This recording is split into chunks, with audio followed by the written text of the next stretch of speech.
Hello বন্ধুরা, কেমন আছেন সবাই? আশা করছি ভালো আছেন। আজকে আমি আলোচনা করব কিছু সেক্সি টাইপের হট বৌদিরে নিয়ে। আচ্ছা বলো, এই পৃথিবীতে সবথেকে ভালো মহিলা কে? তোমার মা। আর খারাপ মহিলা? আমার মা। আর পৃথিবীতে সবথেকে ভালো পুরুষ কে? তোমার বাবা। আর সবথেকে খারাপ পুরুষ? আমার বাবা। পৃথিবীতে সবথেকে ভালো ছেলে কে? তোমার ভাই। আর সবথেকে বদমাশ আর দুশ্চরিত্র ছেলে কে? আমার ভাই। আর সবথেকে ভালো মেয়ে কে? তোমার বোন। আর সবথেকে খারাপ মেয়ে?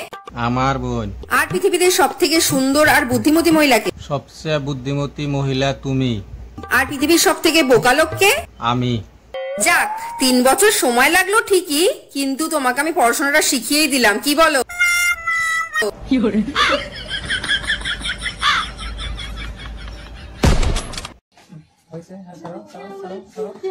মানুষ এইরকম ধরনের ভিডিও বানিয়ে কি যে খুশি হয়, এটা ভাষায় প্রকাশ করন যায় না।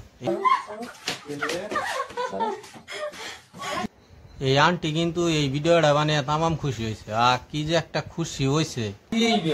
কি মনে করতেছেন? শুধুমাত্র বিনোদন দেওয়ার জন্য আপনার এই দোষ। ডাবল ডাবল বয়সা লাগি দিমাইশের নগে এইরকম করে গলাগুলি ধরে ভিডিও বানাবি, তারপরে আবার কেউ বিনোদন দিতেছে। এটা আবার কোন টাইপের বিনোদন ভাই? আর এই আন্টিরও তো একটু লজ্জা করার তো কথা। নিজের পুলার বয়সের গেদা মাইশের নগে এইরকম নোংরামি টাইপের ভিডিও বানাবো, তারও কোনো লজ্জা টজ্জা নাই। মানুষ আজকালে নেয় দু একটা বিয়ের আশায় এইরকম ধরনের নিশা পদে গেছে গা, ব্রেনটা একদম পয়সা গেছে গা মানুষের। তোমাকে বিয়ে করাটাই আমার সবথেকে বড় পাপ হয়েছে, জানো তো? কেন? আমি আবার কি করলাম? তুমি জানো আমার জন্য কত বুদ্ধিমান, কত হ্যান্ডসাম পাত্র এসেছিল? তুমি বিশ্বাসই করবে না। না না, কেরা কইছে আমি বিশ্বাস করব না? আমি তো বিশ্বাস করি।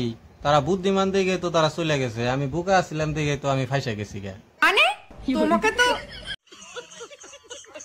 বাবু 2 বছর হয়ে গেল, ফোনটা তো পুরানো হয়ে গেছে, একটা নতুন ফোন কিনে দাও না। আমিও তো বহুত দিন ধরে তোমার নগে ঘর সংসার করতেছি, প্রায় 2-3 বছর হয়ে গেল।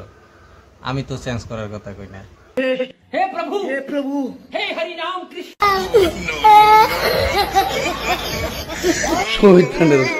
গাড়ি চালানোর সময় হেলমেট পরেই চালাও দোস্ত, না হলে 9 মাসের সাজা ভোগ করতে হবে। গাড়ি চালাতে গেলা হেলমেট না পিনলে বাদা 500 টাকা ফাইন হয় বা জেল হয়। এইরকম কিছু হয়, 3 মাস জেল হয়। কিন্তু এই বৌদি কইতেছে 9 মাসের সাজা পাওয়া যায়। এটা আবার কোন ধরনের গাড়ি চালানোর কথা কইছে ভাই? এইটা আমার মাথায় ধরে। এইরকম বৌদি গো, এই কিটিকল কথা ভাবতে ভাবতে না পুরাপুরি জীবনটাই শেষ হয়ে যাওগা, কিন্তু কিছুই বুঝুম না।